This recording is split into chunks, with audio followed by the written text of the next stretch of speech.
Hello, welcome to our talent. We are recording today from a brand new state-of-the-art studio at the North Campus. I'm Juan Carlos Vera, and I've been teaching classical guitar at Miami-Dade College for the past 23 years. I'm very glad to hear that many of you have been watching and enjoying some of the other shows that we've done with some truly amazing young classical guitar players at the college. Today I have invited three more of my students to perform and talk to us about what they do at the college. They all happen to be of pre-high school age, a 12-year-old, a 10-year-old, and a 7-year-old. At the college, we not only teach older students or students who may have just come out of high school, but we also do extensive work with much younger students, like the ones you'll see in a moment. This is all made possible through community ed or community education, which gives many students a significant head start in many of these areas. If you know of any youngster who might be interested in getting started or taking lessons at the college, we'll be giving out an email address and a phone number where we can be contacted, and we'll be more than glad to respond right away. They can usually begin at age 5, 6, and beyond. In these stages, they are really like geniuses who are ready to learn and rapidly make unbelievable progress. We've had in many of the programs students who have been playing for a year or less, and they are already playing very advanced guitar. Of course, on the classical guitar, we're not using a pick to pluck the strings, and we're not really getting much help from electronics either. So that means that we have to develop the use of most of the fingers on both hands and rely solely, exclusively on that, and that's where it gets pretty tricky. And to explain all of that and shed light on how it's all done, we have Hans Tanis, who is a 12-year-old, and welcome, Hans. Thank you for having me. Hans is 12 years old, but he's not inexperienced. This is his second appearance on our talent. He first came on when he was 10 years old, and he was performing some college level pieces at that time. I seem to remember that he did a great job on that, and since then he's moved on. He's now performing, tackling concert level repertoire, and he's appeared in some of the best known stages throughout town. And today he's going to be performing Asturias or Leyenda, which is a concert piece by Isaac Albeniz, the composer from Spain. And this is a very challenging piece. It's a very colorful and exciting piece to play, and it's going to be very interesting to see a 12-year-old pull that off. Hans, let's talk a little bit about what you're doing. First of all, how would you talk about the influence of playing classical guitar and school work or academic work? How is that impacted? It does help you a lot when you're playing, especially during academic, because more and more you want to make sure you do your academic very well, just like you're playing the guitar, because it does influence you. Because if you want to practice for a big concert or something, you will want to do both your homework and the guitar well. So. And how is it possible that playing a musical instrument, or in this case the classical guitar, which seems completely unrelated, how would that somehow be related to doing better? Do you find that your concentration is improved, or your memory, or your ability to analyze information? Mostly my memory and my concentration has improved tremendously because of playing the guitar. Great.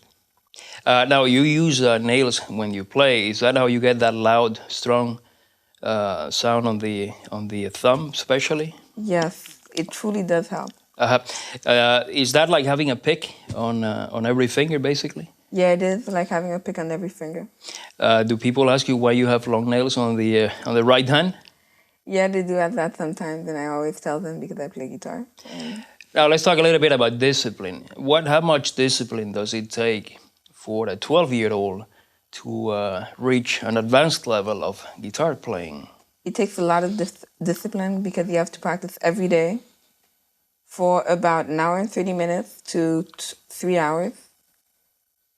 And it truly takes a lot of discipline because you have, because And do you do that on your own, or is your aunt or your mom involved in that? Do you do it all by yourself, or do they have to remind you now and then? I most of the time do it by myself, but now and then I sometimes have to be reminded, but I truly have to practice a lot because it's very important to play these concert pieces. You have to truly practice. When do you think that you will have mastered completely the guitar? At what age do you get to the point that you master everything there is to play on the instrument? I know it will take a pretty long time. Well, by 15, 16 maybe? Yeah. What are your goals with the guitar? My goal is maybe to become a concert guitarist. It would be very nice. You want to be famous? Yeah. Great. Now you're going to be performing for us the piece Asturias. What do you have to say about this song? How long did it took you to learn? Is it a very challenging piece as it seems? Yeah, it is a very challenging piece to learn. It took me about 3 months to learn it. It's a very, very challenging piece, but once you know it, which makes it a very great piece to know and play. Great. What are your next projects coming up? You got concerts coming up. I understand you're going to be playing at the youth fair. Yeah. And also the Library of Madrid, Spain is having a presentation, and you're going to be involved in that too, and that's going to be in April. Yeah.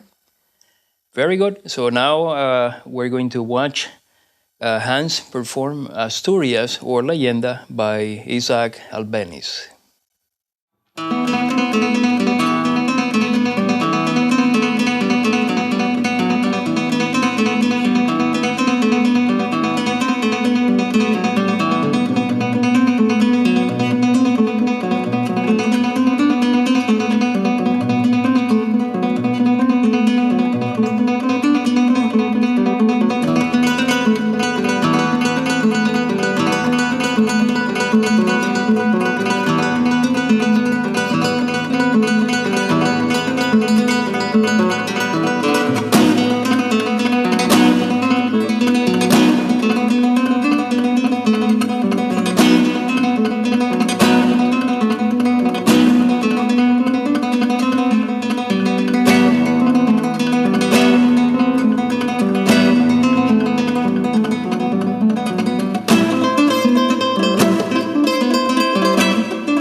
All right, that was great. That was a performance of Matteo Carcassi's study number 7 by Nathan Amaya, who is my next guest.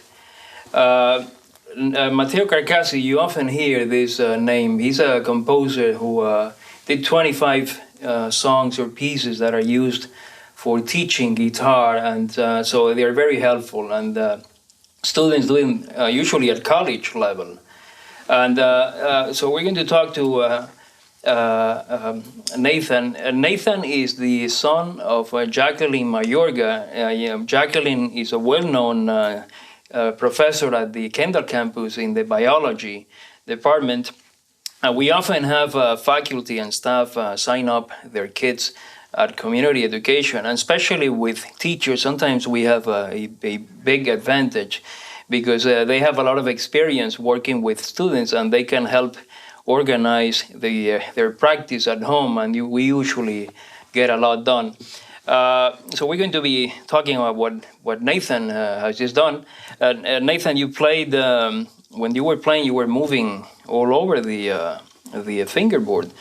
When we see sometimes players on TV or videos, they tend to stay in one area, like usually on the first frets. Why do you have to move up there like that? Because, well, it's Will you get it's different hard. notes, or is it louder or what? It's hard, so I try to reach to the next note before I play. Now, when you have to move from one thing to another, you have to land and not make a mistake on the new position and land accurately. How can you do that without making mistakes like that? Well, if I go fast, my fingers get used to it. So if I go fast and then I go slow and I go slow, I get lost. I see. Once in a Now, while. you get a very warm, full-bodied sound on the guitar. It's not a high, piercing sound, which is very pleasant, the sound that you get. How do you do that on the guitar? I just push the string down. Or you got to push it instead of plugging it up? Yeah, that's what I do. That's what you do. And so you have to listen every note, make sure it comes out okay. Now, you also have a remarkable sense of rhythm. Your timing, your pulse is straight and even. It's very consistent, which is very difficult to do at any age. How do you keep your rhythm and your beat so perfect all the time? When I get home or when I practice, I use a metronome. Oh, you use a metronome. So the metronome teaches you how you do that. So you're not born with this ability. You got to learn to do it. Yeah. Now you got. I understand that you also play soccer. You have a hobby. Are you a soccer player? Yes. Which is your favorite team? Is it Barcelona? Yes. And who's your favorite player? Is it Messi? Yes. And do you call him up and tell him which song you're doing at the moment? No. Why, he won't talk to you? No. He's busy. Oh, right. Well, he's still good. Yeah. How many goals did he score this season? I don't really know. A lot. All right, now we're going to hear Nathan perform another Carcassi studies. This is Carcassi number 3 in the series of 25, and you'll see a lot of movement on the left hand, and it's quite a challenging piece for a 10-year-old.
Wow, that was very good, Jeremy.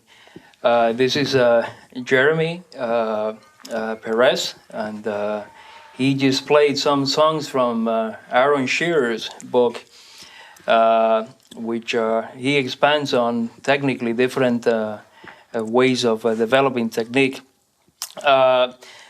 Jeremy is the son of William Perez, who was a former student of mine at the college, and he's now brought his son to learn guitar, and that is usually a huge advantage when the dad is a guitar player. And also his mom is a singer, so she's involved in music and singing, and so he comes from a very, very musical family.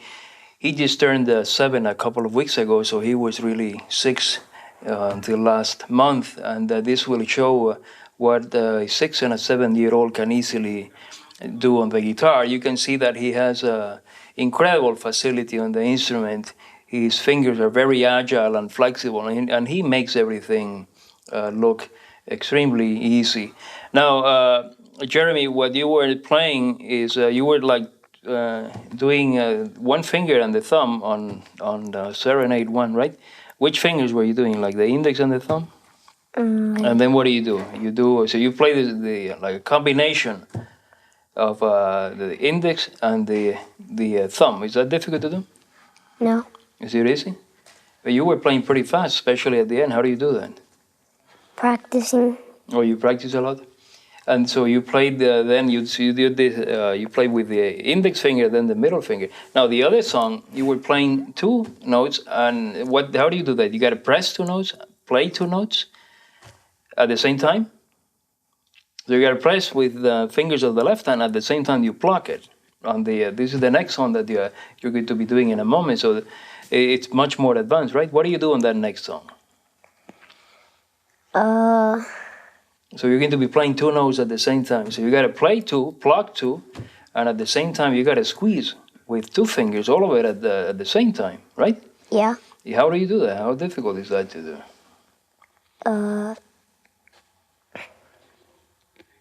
And you also do the arpeggio, which means that you're playing with all of the fingers. We're going to see that in a moment.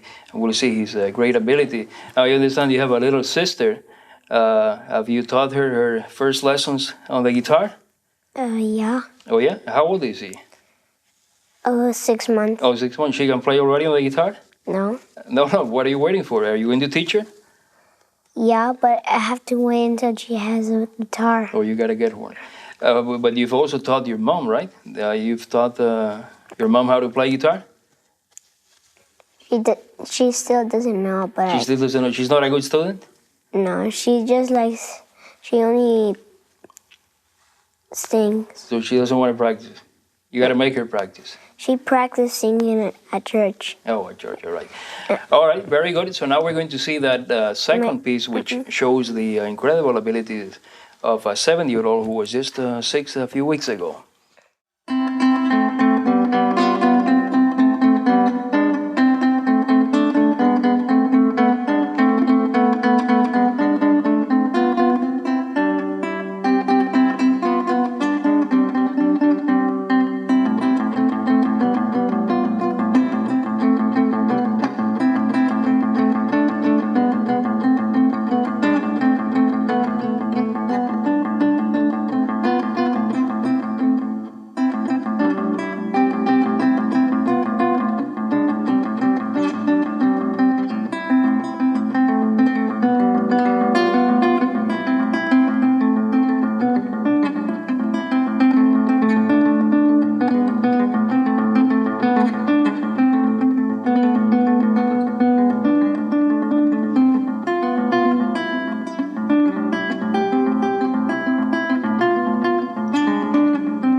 That was great.